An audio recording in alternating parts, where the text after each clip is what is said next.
Hey, what's up, everybody? This is your boy, the dope ass dude, and I am so very excited to have you on with us tonight. It is going to be an amazing show, y'all. I mean, like, for real, it's going to be super informative. It's going to be super transformative and inspirational. And I am just so excited to have our guest tonight here with us and everything that's going to come about. So if you are not subscribed to the YouTube channel, if you don't mind subscribing to the YouTube channel, and while you're there, go ahead and click on notifications so you can be notified each and every time a new video is uploaded to the site. And then, yeah, just go ahead and share this video so it can get passed on to other people just like you. And if you're unable to catch the podcast on Monday nights, you're always welcome to catch it on the go. The podcast is available on Apple Podcasts, Google Podcasts, which is now YouTube Music, Spotify, and iHeartRadio. So, giving a special shout out to the On the Go listeners. That community is really growing. So, again, if you're unable to catch the podcast on Mondays, you can always catch it on the go on Apple Podcasts, YouTube Music, Spotify, and iHeartRadio. And if you aren't following the podcast on Instagram and TikTok, you can follow the podcast on both platforms. It is the Dope Ass Dude podcast on both Instagram and on TikTok. And then lastly, if you want to catch us and you can't catch us on YouTube, you can always catch it live on Facebook, LinkedIn, X, which was Twitter, or YouTube. So all of those platforms. And then just a shout out to those who are watching it on LinkedIn. You all are kicking butt. I saw the stats and it's like a lot of you are watching it. So thank you for your support. And before we bring Yolanda out, if you want to go ahead and follow her, you can follow her on Instagram. And on Instagram, she is at Yolanda, the therapist. So you can follow her out there. And if after this session, and I'll put this information up a little bit later as well, if you want to set up a session with Yolanda, you can always contact her via email at me first at therapyemail.com. So I'm really excited to have Yolanda on the podcast on tonight. I've known Yolanda over 20 years now. So I've known her over 20 years. And when I first met Yolanda, she worked in the IT department at Verizon. She was an IT person and she was doing that. And over the years, when I knew her, first met her, she had no kids. Now she has two sons and a grandson who is her ex-photographer because he got fired for taking a picture of her that was waist down, I think. So he got fired. He's an ex-photographer. So, but since then, she has two amazing sons. She have a grandson, and she has evolved into this person that I am proud to call a friend. And she is inspiring the world. And maybe you've heard me talk about her before. Back in December, she had a session, I think it was called Cocoa and Conversations, that I attended. And it was a remarkable thing. You know, she was on there giving tools of how to live a healed and better life. So I'm really excited to have her on here. So excited that I'm not going to prolong it. I'm going to go ahead and bring her on out here. Yolanda. Yeah, what's up? What's up? What's up? What's up? Thank you for That coming on the was an show. amazing intro. Come on Yeah, now. I know. I expect my check in the mail after, it's up with Cash I App got me. you, baby. I got you. No, One but little correction though. I was actually in IT at JC Penney for JC like ten Penney. and a half years. Yes. Okay. Yeah, and So I just remember IT. I remember you worked in IT and everything. mhm. And yeah, and just a little bit, me and Yolanda met at one of the many churches I played at here in Dallas area. So we met and that's been years and years ago. So Yes, but yeah, it just yes. shows you how you meet people at one time, but it's for another time in life. So yeah. Absolutely. So Yolanda, tell us a little bit Absolutely. more about you. What else you got going on? Let's see here. Well, back up a little bit since this title is breaking free. I'm gonna tell you how I was able to break free and move into from IT, money, to social work. Because a lot of people, whenever I say that, they're like, "Are you serious? Like you left IT and went to be a social worker? Like they don't make money?"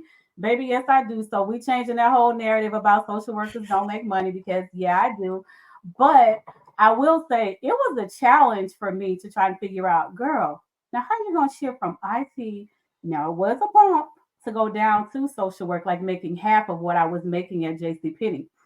So I was like, Lord, I don't know how I'm gonna do this. I'm about to finish grad school. What's gonna be next? Well, he said, I got you. I was laid off, okay? And so my last semester of grad school, JC Penney actually paid for it. So that's how I was able to make that smooth transition from IT right on into social work. God said, I'm gonna just lay you off. So just go on to it. So there's the freedom right there. So yeah, did that 10.5 years. Now I'm doing social work. I have been in many different areas of social work. I actually started with a youth shelter. So I did case management for a youth shelter in South Dallas. And with that, I was like, okay, well, maybe I want to work with youth. Even though when I went to social work, my whole plan was to work with victims of domestic violence. Have I done that? Not in the capacity that I thought I would, but I have, like with therapy. So I've done inpatient psych for many years. Ooh, learned a lot. And I think that's what kind of pushed me into therapy because once I went back to inpatient psych, that's when I started to pursue my license to become a clinical social worker. So before, like you go to grad school, you get your master's in social work, then you have to take exams to get your license to actually do your license master social work. Talk about breaking free with that. I had to take that master's exam twice.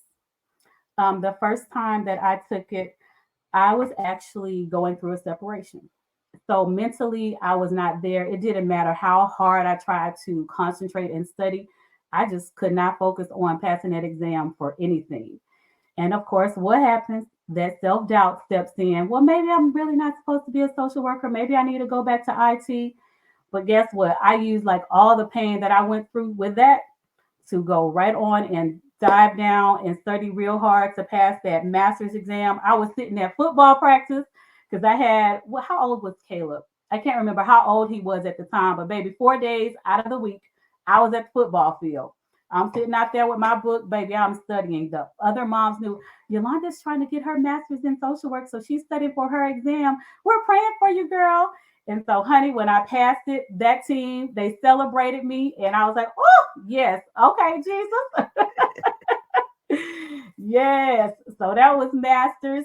Went into the hospital, said, okay, now what we going to do? I'm trying to learn this psych. And baby, listen, mental health matters. I don't know if y'all can see my shirt, but mental health truly matters. It let me see that there are a lot of people out there that really need help and we're not receiving it, especially a lot of people that look like me. Yeah. You come into the hospital, you get medicated, you're back out the door. So how do we break that stigma? You know, with African Americans, Mhm, we fear. I mean, I of course, you know, I see a therapist. I mean, I'm really proud of that because I know the benefits of it, you know, and it mhm. tremendously helps me. It has helped me to set my own self free in a lot of areas. So why do you think people are afraid of seeing a therapist? One, because Daddy, if you're watching, I love you, and they're all the ministers and everybody. But when you're growing up in the church, what are you told to do? You Pray pray about it. about it, you give it to God, and that's it. You're a Christian, you shouldn't be depressed, you shouldn't be anxious, you shouldn't be those things. So they are ashamed to get the help, right? That's the main thing. Two, we don't see, well, we didn't then when I was, going through my program. Are there any therapists that look like me? And if they are, if I meet with them, will they judge me? And so whenever I see clients, that is the very first thing that I say. There is absolutely nothing that you can say to me that will cause me to judge you. I'm here to walk through this with you. And that's what we're going to do. No judgment here. Then, to just lack of education, like you don't know what therapy is like. Yeah. Like I don't want to go sit on a couch and in a dark room. It's virtual now, so baby, you sit on wherever you want to sit, right? And you think that it's going to be super heavy, which sometimes it is. But honey, in my sessions, we laugh, we cry, we pray, we do it all. So it's wherever you want to go, whatever the healing looks like for you. If we need to laugh throughout this session, you're gonna tell me some jokes. That's what we're doing. If it's a crying session, that's what we're doing. It's not as heavy and as you would think that it will be. It's freeing is really what it is. So if you'll just Yeah. take that first step, then you'll see, okay, I can do this. And she gets it. Yeah, and there are different areas of therapy. Some people just think, "Oh, well, I don't have that bigger problems to go to a therapist." Their therapists specialize in so many Absolutely. things, and a lot of people don't Absolutely. know that. Mm-mm. And a lot of people think, like you said, it has to be a big problem. It doesn't even have to be a serious problem at all. When life is good, I'm seeing my therapist, just kind of processing, hey, I had this accomplishment, I had this win. It was kind of stressful, but I'm good. I do my mental health check ins. So sometimes it's just good to have someone to have an outlet other than your friends, because sometimes they're like, I don't really want to bother them with that. But with the therapist, that's what we're here for, just to listen, kind of give you a different perspective and help you to work through things. It's not that, oh, I got to be depressed or I got to have a loss, I got to have this, that, and the other. That's not it. Yeah, It's just and I somebody like to to do life with. Yeah, and I like to tell people this here because a lot of people are unaware. Like your job, there's the EAP, you have an EAP employee assistance program, and depending Absolutely. on where you work, they give like 8 or 10 sessions free that you can Yes. just connect with a therapist. And and it's confidential. I think with the work, people are afraid, they think that it's going to get back to their employer. What they're saying, no, Mm-mm. it's strictly confidential. It It's is strictly Yeah, confidential. It yeah, is. And one thing that I learned with the EAP program is that it's per issue. So, like 6 to 8 sessions per issue. So, perhaps I'm seeing a therapist this month because I'm dealing with anxiety. I could tap in, and 6 months later, oh, I'm dealing with a death. I need someone to help me process that. So, tap into your EAP. Even if you're unemployed, you're not working, and you need help. There are so many free agencies out there that offer sliding scale, or it may even be free. Talk to me. I can hook you up with some people that I know that provide free services depending on the county that you live in. But I yeah. actually started my therapy through the EAP program. Yeah. Wasn't successful, but I started it. But and that's what you have to do. You have to at least start it because Hmm. that's what happened with me. I started it through my EAP at my job. And once I started it, I realized how much I love it. And then after my Absolutely. EAP sessions ended, then I saw out a external therapist, and it's Hmm. just beneficial to life. So yeah, I encourage everybody, don't be ashamed of it. You know, just seek the help if you believe you need it. Absolutely. And don't give up when you find that first therapist and it's not a good fit. Sometimes it happens like that. The first therapist that I had, I could not connect with her no matter how hard I tried. I couldn't connect. So I stopped going for a while. And then I found another one through the church that I was attending at that time. She was really good. The problem was me. And we'll get into that a little bit later. But with me, I was going in, I was like, okay, I couldn't figure out how not to go in as Yolanda, the social worker, right? So I was trying to answer in a way that she wouldn't ask certain questions. Was that helping me? No. But at least I could say I was going to therapy, but it wasn't helping. So I had to say, okay, Yolanda, take off your social work hat, because I wasn't a therapist then. You're not going to get anywhere if you don't open up and share. And when I Yeah. finally let go and was just my authentic self, then that's where I started to see the healing starting for me. Yeah. And I'm going to circle back to one thing you said about the church. They do say prayer about it. And one thing I'm going to say, and I've learned this in being in leadership at church and everything, every church needs an in house therapist on staff. Hmm. Every church, pastor, you can't pray I everybody. agree. That ain't your gift. So you don't, I mean, yeah, you ain't a therapist. You're an ordained minister. So stay in your lane, walk in your calling. But every church really needs an in-house therapist for their staff because their Oh, staff yes. is dealing with people who bring everything to them. And I don't think Absolutely. they think pastors think that they're the only ones that get prayer concerns and they're the only ones that get people that need someone to just talk to. No, Hmm. leaders get that as well. And every church should have an on staff in-house therapist available for their employees at any time they need them. I totally agree with that. And I can't remember, I went to a training, can't remember where it was, but they said if you have even not just the staff, but your members. Like they're coming to you seeking counsel. If they come to you 3 times with that same issue, it's time for you to refer them to the therapist. So, we have to include that as well. And I would say not just the staff, but look at how many ministers you are aware of ministers that have committed suicide. Yeah. So I would encourage them to have their therapist as well. When I was working in the hospital, one of the main things they talked about was secondary trauma. And what that is you're taking on unaware, you're taking on the trauma of other people. I talked to our psychologist there at the hospital. I was like, I don't understand what's happening to me. When I got off work, I would sit in my car and I would just cry. I didn't know why I was crying, but I would sit there and cry before I could drive home. He was like, because you're filled with that secondary trauma, you've got to have a way to release that. So it's the same thing with the church. You're taking on all the things that your members are going through, you're taking on all the tasks that you have within the church. When do you have your release? Yeah. You got to have an outlet. Yeah. Wow. It's really hard. I mean, Yolanda, I'm like you. I remember times I used to sit on the parking lot. I would cry too because I wanted to punch them in their face. That's why I was crying. I was so Well, pissed off hey, with some of them. I wanted to punch them. But hey, I had to pray about it. You had yeah, to look, pray it about it. get like that sometimes. I can't. Well, I will say it. I don't work there no more. There will be patience. You're like, baby, you have taken me there today. I know you got psych issues going on, but wait a minute. There is a little bit of sanity back there, and you don't get to talk to me like that. Right. One, That part. That ooh, part. oh my God, we got called out of our names so many times. You got to duck and dodge. You got to go through training on how to de escalate and what to do if somebody starts choking you and all this stuff. It's a lot. So, baby, your girl, I was like, yep, I have to get a therapist just to come to work to deal with all of this. Because, baby, listen, yeah, it's a lot. Yeah. Wow. It's a lot. So Yolanda, let's get to it. Let's get to why we here on tonight. So Okay. let's talk about this here. So I need you to answer this here. Is there a difference between hurt and trauma? So, and if there is, let us know what that is. Yes, there is a difference between hurt and trauma.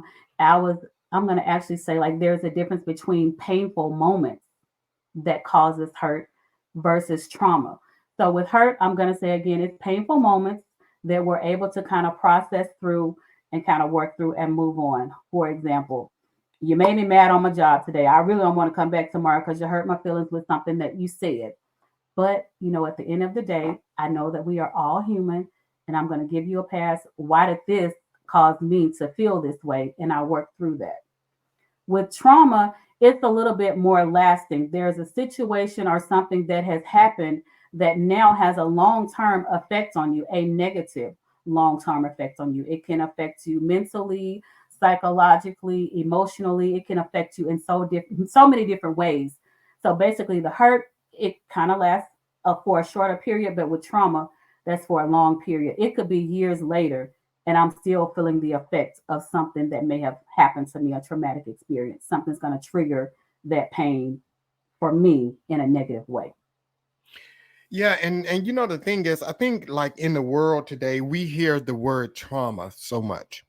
We hear it so much. It's the Mhm. reason why, in relationships, we hear the word trauma because I've had traumatic experiences in previous relationships. This is why I do this, or this is why I do that. And not negating that, but, Mhm. like, so how do you, like, first, how do you identify within yourself trauma if you've had a traumatic moment?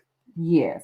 So whenever I'll just give an example of what we hear a lot. He cheated in the marriage. Now I'm in another relationship. I have some trust issues. Well, if there was something in particular that happened with that, like he cheated and I went through this, I may have, started having thoughts of wanting to hurt myself. Now I'm going through this with another guy. He may or may not be cheating, but there was something that he said that triggered something in me. Oh, I remember when my ex said this exact same thing. Or I remember when my ex was out late at night. He said that he was at a friend's house, but the whole time he was cheating.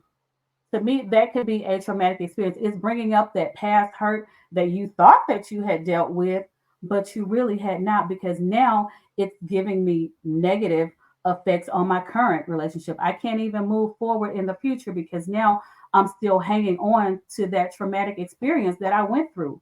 You give someone so many years of your life and then you go through that pain and all the things that comes along with that pain. That's the traumatic experience versus the hurt. Yeah, you did it one time. We're good. I'm going to move past that. But to have that happen so many times, it's hard for you to figure out, how do I move past this? Now it's had a long-term effect. I can't figure out how to trust over here in this relationship. So when it's still holding you like that, it's hard to move forward. So So now how you're do paralyzed. yeah, so but how do you deal or heal from trauma and you're still in the situation with the person who caused the trauma? How do you deal with that? How do you cope? So one, I gotta acknowledge one, this has triggered me. And oftentimes we don't do that. We'll look at it and say, well, this isn't my ex, so I feel like it's going to get better. And we give them a pass. You cannot do that. You have to acknowledge when you have been triggered, right? And once you acknowledge it, it's time for us to have a talk. One, talk to yourself. Is this something that I feel like I can truly stay in and be okay? If not, then it's time for you to move forward into something different. Otherwise, now you're stuck. That's not where you want to be. I've acknowledged it. I've let you know how what you're doing has made me feel, whether I'm just using cheating, whether you're cheating or not, this is how it made me feel. So, can we change behaviors here? If behaviors are not changing, it's time for you to change. You get to choose. Am I going to stay in this or am I moving?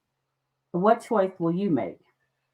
Okay, so let me ask you this here. Yeah, that brings up, so in a relationship, and excuse me, ladies, but we're going to use you as an example. So you have a woman who's with a man that cheats, Mm-hmm. that has cheated on her. So she stays in a situation with him, and she uses the excuse, like I've heard a lot of women use, all men cheat. No, all men don't cheat. Just No, the one you with right now probably the is a one you cheater. chose.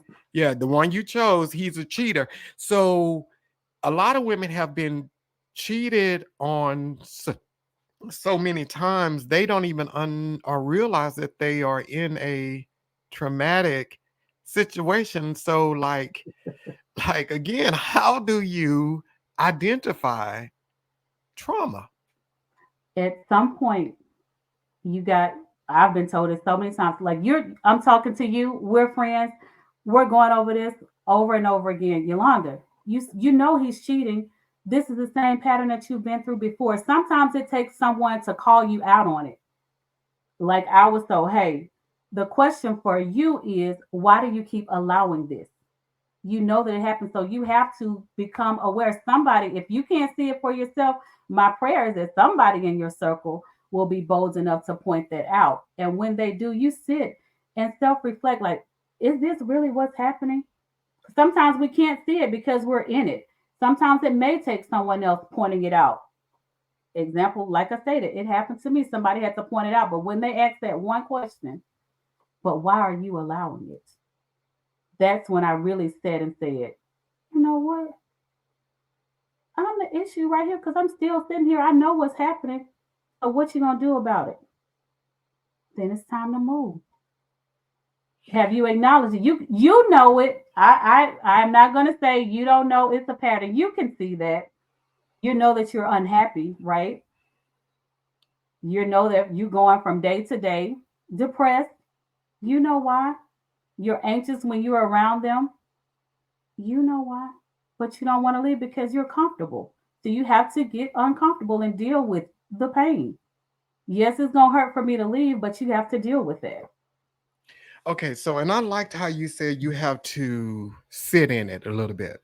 Mm-hmm. And I think that's the scary part for a lot of us because sitting in it, sometimes you have to be isolated from Oh Jesus. it.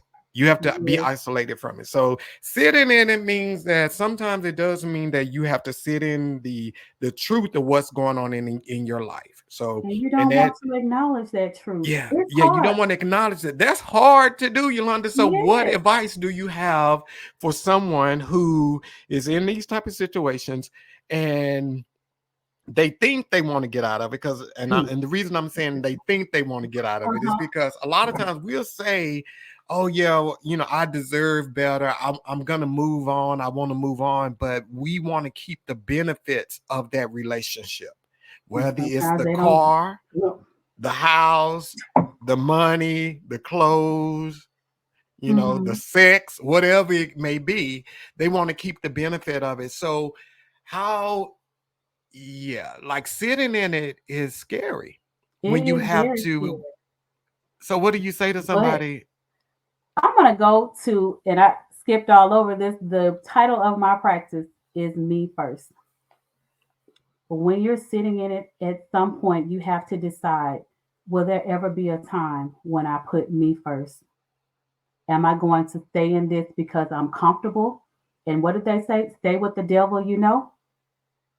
Or are you going to say, I'm truly this time putting myself first? As bad as I don't want to leave, but I know that I need to. It breaks my heart. It can be painful, but I'd rather go through that pain than to stay in the pain that you're in a situation that you don't need to be in. They're gonna be painful. You pick the pain that you want to deal with. Because well, I know if I leave on the other side, it's gonna be so much greater. But staying there, is it really gonna be best for you? And that's what I mean when I say sometimes we hurt ourselves because we've gotten so comfortable. I want to stay where I am. Oh, I am so good. I'm a wonderful person. I'm a loving person. I can love them to do right. I can change this situation. Some things are beyond our control, but I know what I can change. I can finally decide to put me first. And until you get there, you're going to keep cycling because you still putting the other person first. You're putting your family first because everybody is around these people and you don't want to break it up, or people are dependent on you to do certain things, have all these expectations. Are you going to meet their expectations or yours? But Yolanda, that's what we're programmed from birth to believe. Now, But and we are you can be programmed. programmed like that, but at some time we have normalized that you got to be the one to break that. We Yeah, you programmed got to to do be. a lot of things, Yeah, you got right? to be the one to break it. But from birth, and what people probably wonder what I'm saying is that from birth we are taught to be selfless. We We're are. taught to be selfless, Mhm. depending on how we're always taught to be considerate of others. We're always Absolutely. taught that, and selfish is a crime. You do not supposed to be selfish. You're Mhm. supposed to always supposed to be giving. And some of us, many of the people that's watching this tonight, they have taken that and they are in situations where they are putting the benefit of someone else's feelings and emotions ahead of theirs so that this person can thrive, but they are dying because Exactly. they don't put me first. So Yolanda, you got to break that me first down because I I've even will. struggled with the me first. And guess what? And that is why the name Me First came about because I struggled with me first. Okay. I wanted everybody else to be happy. I just said, I just have a big heart. I just want everybody to be happy. I want us all to get along. I want you to do great things. I'm okay. I'll get it one day. Like same thing with me. I'm praying for you to win. At the same time, I can minimize what I want because I want you to win. But I said, you know what? I'm just giving, giving, giving. And now I'm resenting all the other people that I'm giving to because I've given so much. I don't have anything left for me. And that wasn't a comfortable place for me to be in. That was hurtful. Like, even reflect back to when my son left for college, I became an empty nester. I'm sitting on my sofa, John. I didn't know what I was supposed to do. And here I am. I'm about to be an empty nester. I'm about to do da da da da da da. I had no clue what I was supposed to do because I was so used to somebody needed me in some capacity. I'm giving to someone else in some type of way. It's always me giving, giving, giving, giving to everybody but me. So when it came down for me to focus on me, I didn't know what to do. And that didn't feel good. So I had to sit there in that room by myself. And I was like, okay, Lord, it's me and you. I need you to Yeah. show me areas of me so that I can come out of this. I had to talk to my therapist. She was like, tell me like who Yolanda is. Just Yolanda, not as a mom, Nothing else. Just Yolanda, like, what do you want for you? I named everything about my business, what I want for my family, all the things, but I could not name what I wanted for myself or who I saw Yolanda as. And that is what did it for me. Now, am I 100% there?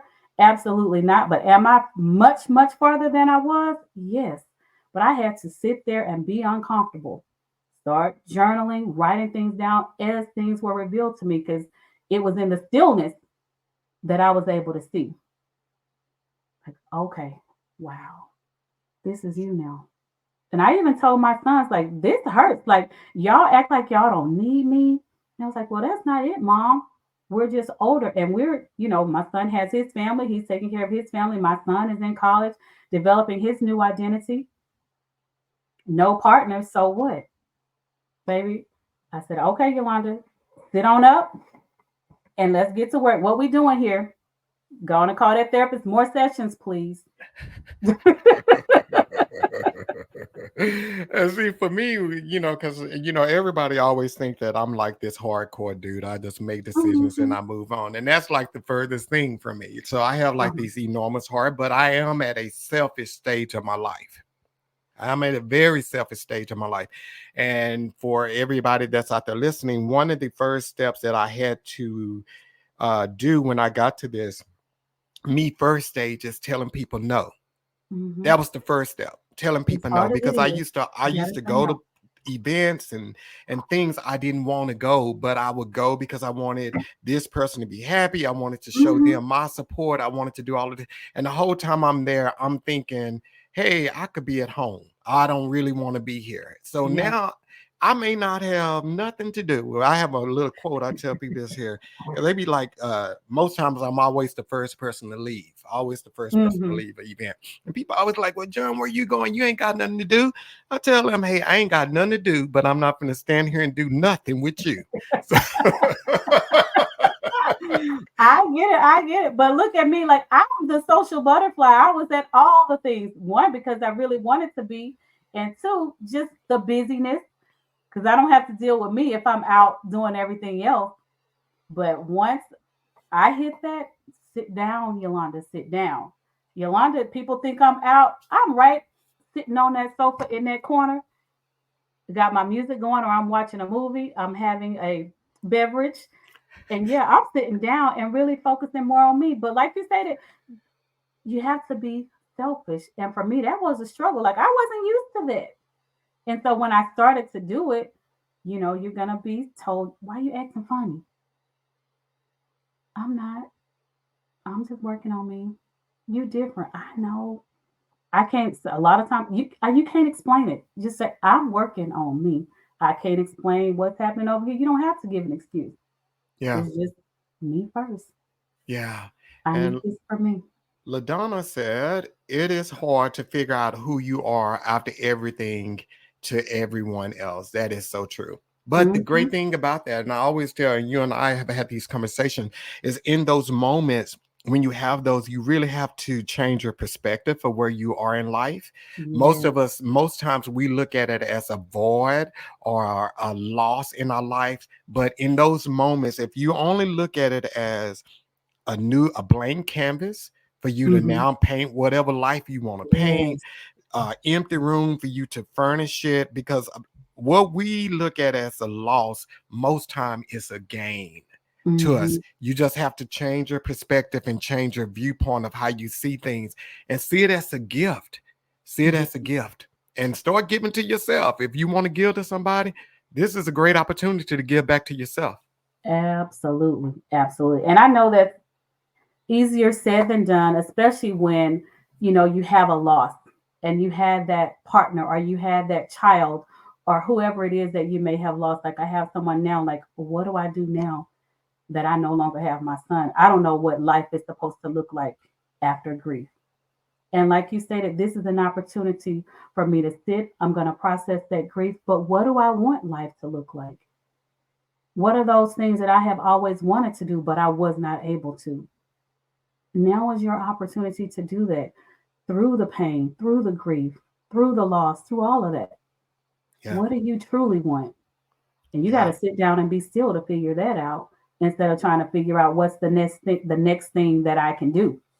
Yeah.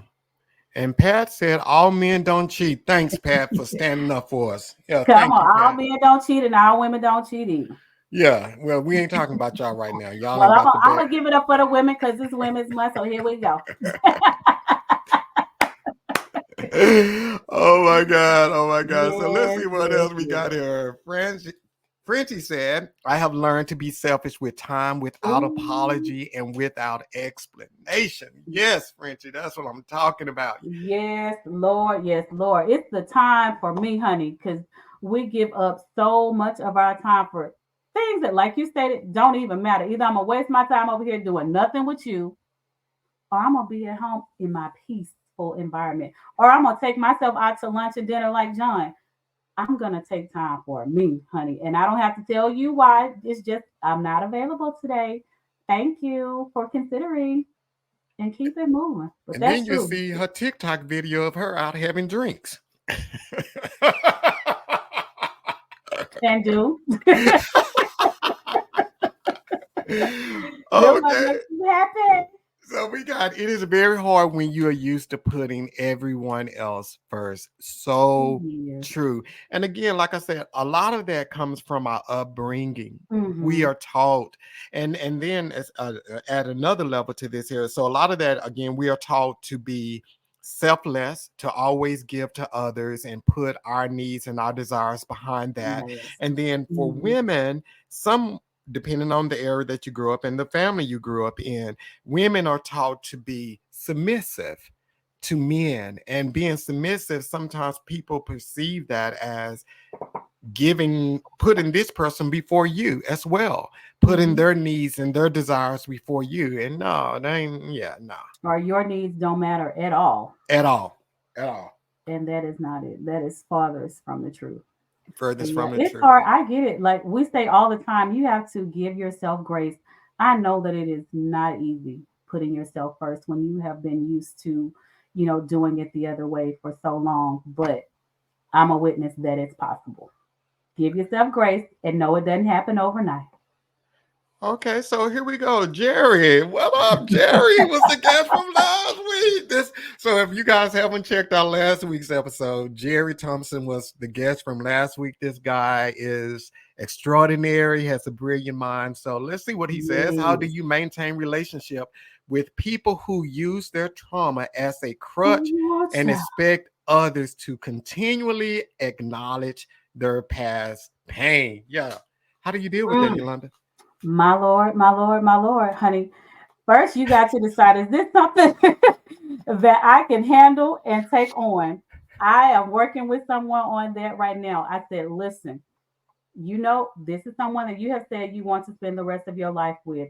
Know that this is what's coming. She has already told you about the pain that she has from her past.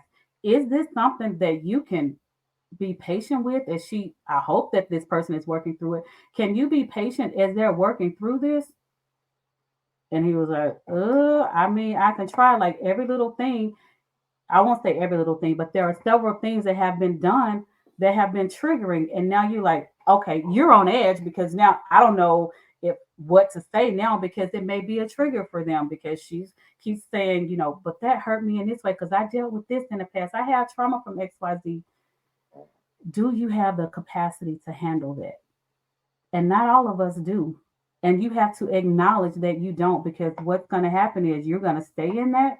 You're going to end up frustrated. Now you're resenting that person and you're causing hurt to both them and yourself. So you have to decide, can I really take this on?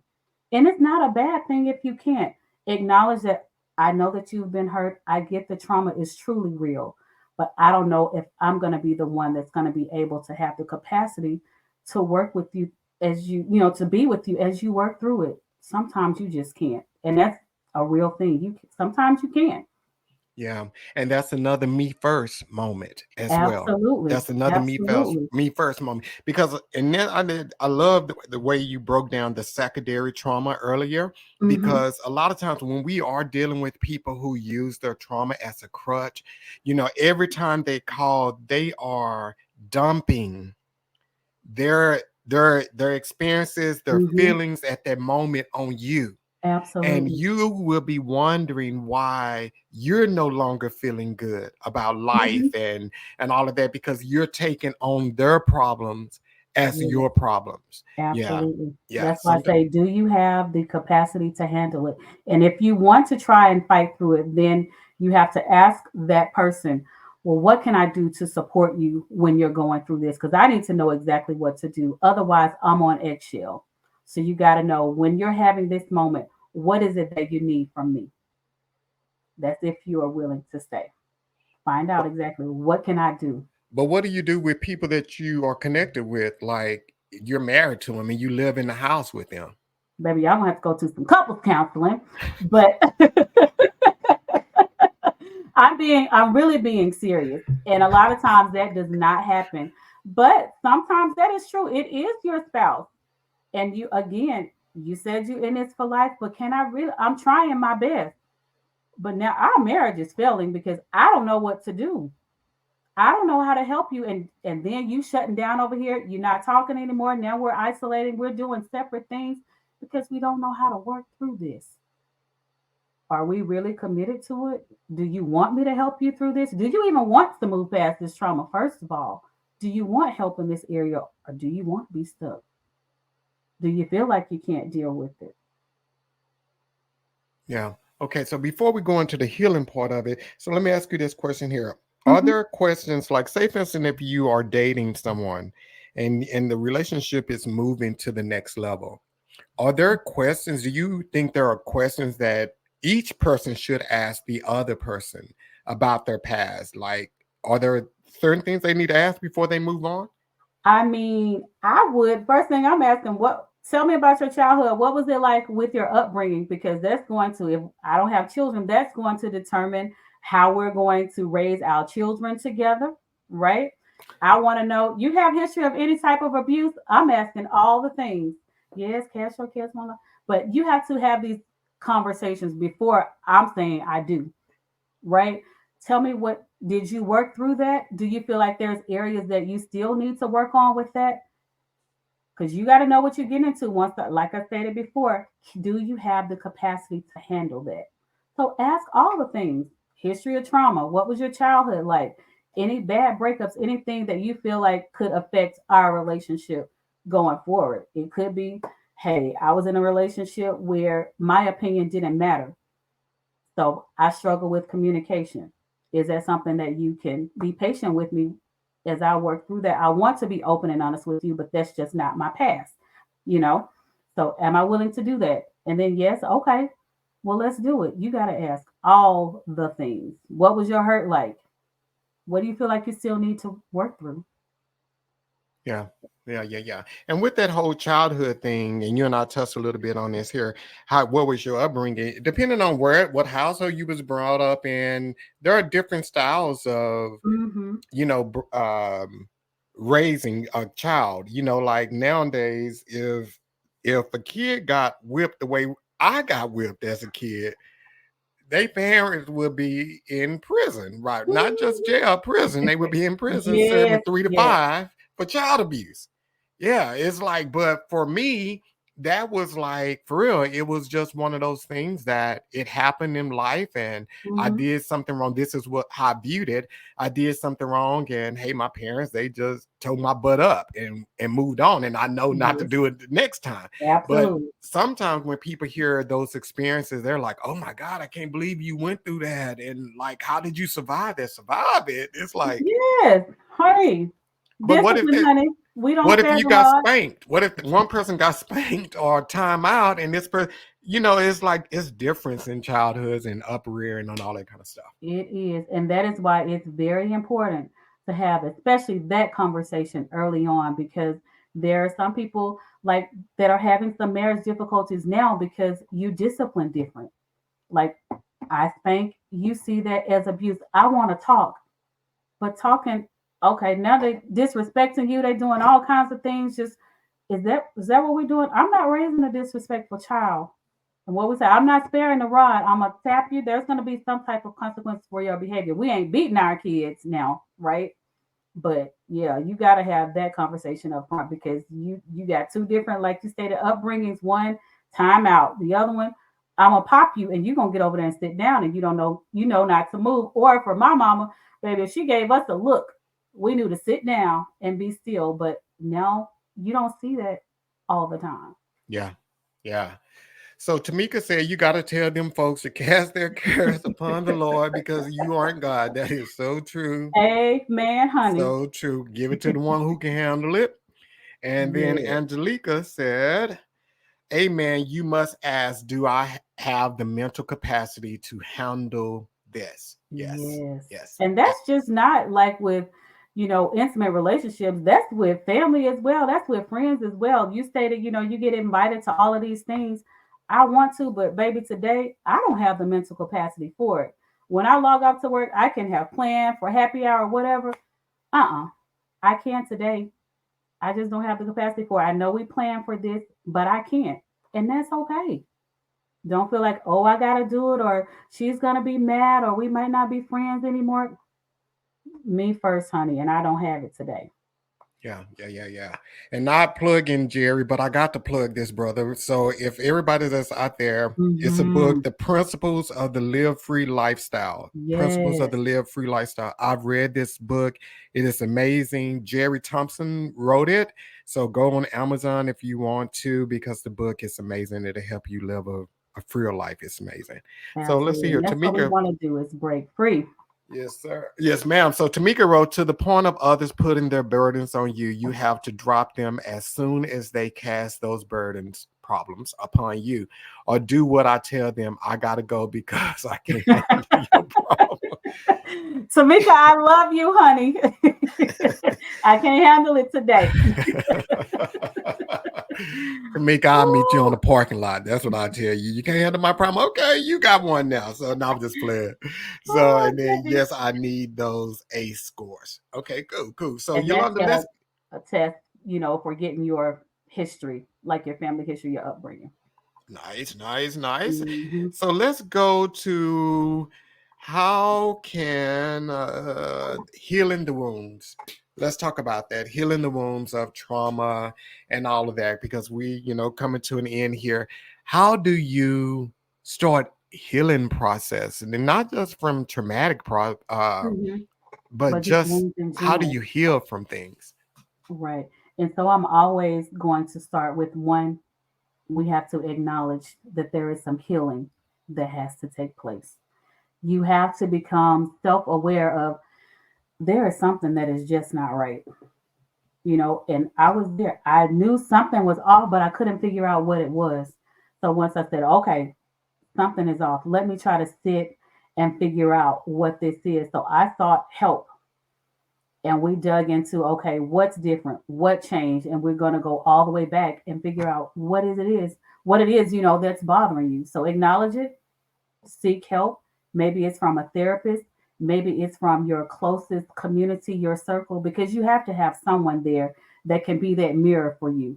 Because not all the time can I see this is what needs to happen. But I know if I'm talking to John, he gonna call me out. So I need somebody in my circle that's gonna say, Yolanda, this is what's happening, and you don't want to own up to it.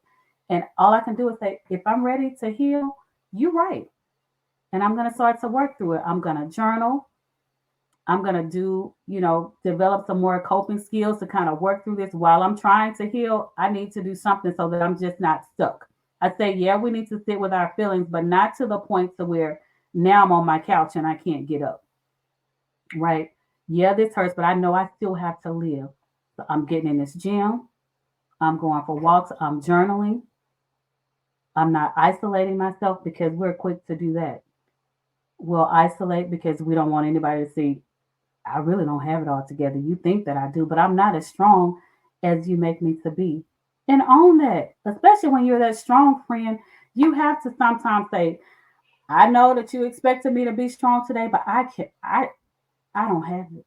I can't even tell you what's wrong, but I know today mentally I'm not there. Own it and work through it. Yes, Yeah. I'm going to pray as well, but I know that with prayer, it's going to take some work behind it. Yeah.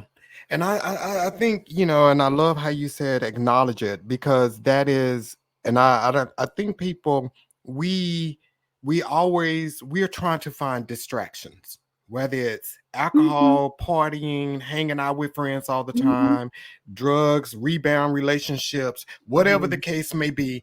We always find that distraction, and that distraction only keeps it delays the healing. it It does. delays the healing. It It delays the does. healing. And that's where triggers come from. Mhm. Because once you delay it, all you're doing is putting a scab over an unhealed wound. And every time somebody touch it, it hurts. It It, does. and it reminds It you of does. the event or the person or the thing that caused that initial hurt. And I Mhm. always tell people, anytime you come out of a situation, it don't even have to be a relationship. It could be firing at a job. It could be anything. You have to, and I love how you said sit in it, because that is one thing I do. I Yeah. sit in things, and sitting in it for me is first acknowledging, hey, I'm hurt. This Mhm. hurt me. This Mhm. this this really hurt me. And then it also opens me up to see, like, well, what part did I play in this as well? Because I want to grow from it Exactly. too. I want to grow from it. I'm not Exactly. trying to play blame games, but I always say, what part did I play in this? And then from there, I extend grace to myself. And that's something Absolutely. that I think a lot of people do not get, You is have. the importance of grace. Mhm. Because Yeah. in most cases, we always feel like the fool. Whether we got fired from job, I should have saw Uh-huh. that they was about to fire me in a relationship. Exactly. I should have seen that coming. I should have seen it coming. And you have to extending grace is so crucial in the It healing is. process. So crucial. Absolutely. And also, John, with that grace, when we say process, give yourself grace when you always say, I should be further along by now. I should be over this by now. Who gets to decide the timeline, right? When you're trying to heal, whatever it takes, I'll give an example. My brother, I'm working with a client that's dealing with grief, lost a child.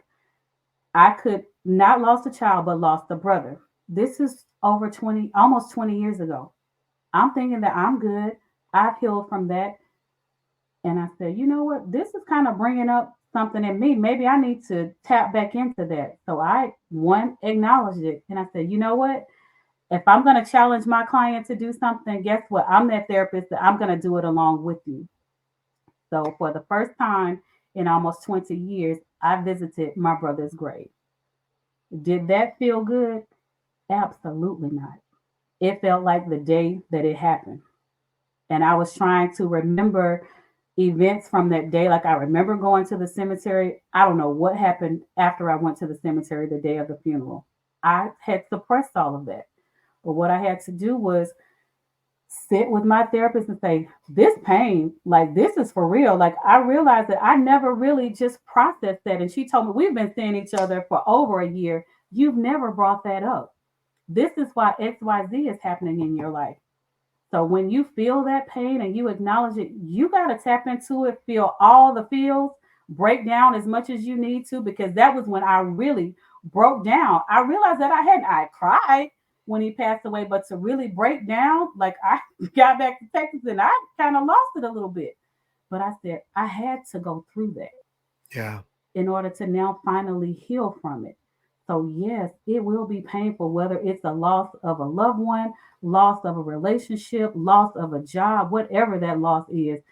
Feel all that pain. Cry as much as you need to. Do whatever you need to so that you can finally feel that weight. You'll just feel it, just Yeah. be lifted. Yeah, and I love how you use the story of your brother, because grieving, a lot of times when we hear grieving, we always think that is in death. Mm-hmm. No, grieving Mm-hmm. is so many things in So much life. more. Like you said, your job, you have to grieve the loss of a job, the loss of a Mm-hmm. relationship, the loss of people in your life, Yes. whatever it is. You have to like really grieve that this is no longer a part of your life, Yeah. what was, and even your old life. You know, you Mm-hmm. sometimes I have to just, you have to grieve what used to be, because is not there anymore. And you have to Absolutely. get to that place. And I love how you said, because people will always try to rush you through your process. Oh, Yes. you should be over there by now. You should Mm-hmm. be on with the next thing. Mm-mm. No, You don't get you to tell take me that. as long as you want Yes. to get through whatever you're going through, and I'm not going to say sit in it for years. No, no, no, no, Right. because sitting in it don't mean that you just sit in there and you say, hey, woe is me, woe is me. Mm-mm. No, No pity parties. no pity parties. No, yeah, no pity party. Again, you extend the grace that helps you heal a little bit quicker because you Mm-hmm. acknowledge I am flawed in some way, or some experience happened to me that hurt me tremendously. And then once you get there, you grieve whatever you feel you've lost or whatever is not there anymore. And you just cried out. Mm-hmm. And yeah, yeah, And that's so crazy. It's okay. Cry, cry, cry. And don't apologize for your tears. We do that a lot. I'm sorry. I didn't want to. No, honey. Release it. That's yeah, a part of that healing. yeah. And there's this book that I read one time. It's by this author, Stephen Arterburn. And the name of the book is Healing is a Choice. And he talks Mm, about the man at the Bethesda pool or whatever. He talks about him, and he talks about, Jesus knew, he's omniscient. He knows everything. But he asked that man, do you want to be healed? He yes. asked him the question. And that Yes. man, he answered, and healing is like that. It's a choice that you make, that I am no longer going to either settle for this, or I am no longer going to stay in this rut that I'm in, and you work towards it. And I never forget, Absolutely. for 40 days, he had 40 affirmations you had to read out of that book. Mm-hmm. 40 affirmations. And I got up every morning and I read every affirmation until they became true. And the thing that I Right. always tell people about affirmations, I believe this here, is that affirmations are prophetic, Mm-hmm. because you are speaking what is not. You may not feel that you're the best person ever at that moment, or you're beautiful, but the more you speak it, those words It find you. becomes, yes. It Yes. all finds you. So it's called Oh, the I yes. am factor. That's what they call that, the I am factor. Uh-huh. Whatever you say after I am, heaven hears it, and the universe reacts, and it finds you. So Yes, yes, yeah, yes. Honey, I'm big on affirmations. So yes, Lord, I'm yeah, speaking those things that aren't until they are. yeah, yeah, yeah, Mm-hmm. yeah, yeah, yeah. So I let's see love here. it. Tamika said, everybody needs to join. Okay. Thank you, Tamika. Yeah. Yes, baby, Yeesh. because he is gonna keep it real. So Frenchie said, I'm so glad that I tuned in tonight. Very enlightening. Thank you so much. Yes, Tyson thank said, you. amen. And Tamika came back and said, Deborah, what you mean? Oh, define what you mean by grieve. Yolanda, we'll let you take that one, and if I tag Okay. it at the end too, whatever Yes. next. So it's dealing with the loss of whatever. You have lost something, so it's now the emotional, I'll even call it pain, the emotional pain or distress that you feel when you have lost something. Like you stated, divorce, job, loved one, yourself. You're in something and you totally lost yourself. You dealing with that emotion, the sadness, whether it sadness, depression, whatever comes along with that feeling of loss. That's what we're meaning by the grief. Yeah. And then yeah, it happens in so many of us, we're grieving and we really don't even know that we're grieving. And that's why I Mm-hmm. say, like with a job, when if we get fired from a job that we worked at for years, and we think that, you have to grieve that because you thought that it was going to be a part of your future. So Deal with now that. your life has changed forever. The one thing you thought was going to be there forever. I'm going to retire from this job. My pension is here. And then all of a sudden, these fools just decide we don't need you no more. Uh-huh. We Uh-huh. don't need you no more. You out of here. You have to grieve that. And in grief, there are many stages that come with it. You're going to feel sad. You're going to cry. You're going to feel Acceptance, a avoidance, fool, denial. There's angry, stages. deny, all of that stuff. and Mm-hmm. and you have to get it. So you can purge and detox that out so that you do not take that into your next situation, whether Yeah. that's a new job or a new relationship or even a new church. We hear about church hurt. We hear about that all Woo! the time. You Yes. got to like grieve that stuff, get that out of your situation so that when you go to your new church, you're not holding your new church accountable for what the What old happened church there? did to you. So yeah, you got to grieve these things Deal just with to the loss. get it out of you. Yeah. Mm-hmm. That's heal. That's that breaking free. Do I want to let this have a hold on me, or am I ready to break free from it? So everybody need to ask them themselves that, do I want to break free from Do this I here? want to break free? Do Will I I want to love break free? myself enough to break free from whatever it is? How Yeah. how bad do you want this life that you're striving for? It's gonna come with a price. You got to release some things, some people. Yeah. Yeah. Yeah. And then yeah, life will life happens and like everything changes, and like I said, when you get to places in your life and things change, and you Mm. see jobs or people or situations, they move on and they're no longer part of your life, just start looking at your life again, that everything that you lost is really not a loss. Sometimes it's God creating space in your life Oh, for new things. And that's what I live by right now. I yes, I used to feel there was voids and that I lost stuff, but now I know that it is God just creating space for new stuff. And once I absolutely. embrace that, the new stuff just start flowing in. So Oh yes. Look, yeah, and to piggyback off that, and then I'll be done with this. But honey, sometimes we're not strong enough to break free. But when you pray that prayer, Lord, I'm not strong enough to do it. He will break that thing for you. I have seen it happen too many times in my life where I couldn't break. He said, I got you. And yeah, next thing I know, free. And I dare not go back to what he has freed me from. yeah, yeah. And make sure when you pray that prayer, because He's gonna You hear gotta you. be ready. You got to be ready because He's gonna You start better be moving ready. stuff. He's gonna start moving stuff, and when He start moving stuff, you got to be ready in that Exactly. moment to let it go. Because if you ain't Yes. ready to let it go, when I tell you, and you trying to hold on to it, and He's trying to move it out of your way, You're and gonna be miserable. you're gonna be miserable, and it's gonna hurt you. Even worse. Yeah, Exactly. Hurting ourselves. yeah. So Yolanda, before we get on out of here, so you Uh-huh. having the final words for us on tonight? Um, just again, all of this is a choice. Will you choose to break free? Break free from any hurt, break free from any trauma, break free from anything that you have caused on yourself.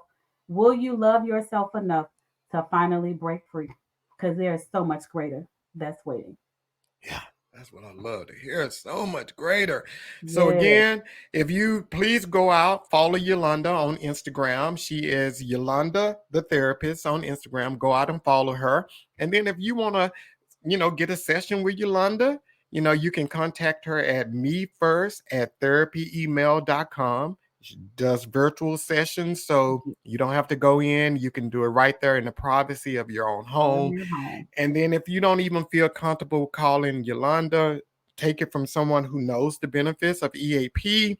Call your EAP Hmm. and get help with them. They can connect you with someone who can facilitate you with that, because it is time for all of us to break free of the trauma and to break free from the hurt and start living, like, for real, our best life, our Yes. best life. Yes. So next Monday we'll be back. I am super, super excited about April. We have some amazing guests. Next week, the guest is Victoria Macangiola. She's the youngest guest that has ever been on this podcast. She's 25. And we're going to be talking about breaking free of stereotypes. And then also that following week, Jay Christian, he'll be back. He's been on here. He was the first guest of this podcast ever. So we'll be talking about breaking free from bad relationships. So that's a relationship Oh Lord episode. Jesus. So tune back in on that. And then the next week, which is the 15th, we'll be talking breaking free from debt. We have a financial advisor that's going to be on here. So if you know you need some debt relief, that's the episode for you. And then the last two episodes, you guys may know Sue Roseberry. She was on Sunday Sunday's best. Best, Mama Sue. She's the Hmm. guest for the 22nd. And then on the 29th, another returning guest that's been on here, Kevin, Coach Kevin, the Royal and we're going to be talking about breaking free from narcissistic abuse. So we're going to be talking about that. So the month of April is going to be fire. So y'all need to be in the mix. So if you're still looking at this video, please click on the like right now. Click on the like so it can get shared with other people just like yourself and share it with everybody else. And again, thank each of you for being on tonight. I am Yes, thank you. extremely grateful for you. So Yolanda, thank you for coming on. Thank you for having me. Yeah, that's what I'm talking about. And guys, until next week, peace. Peace.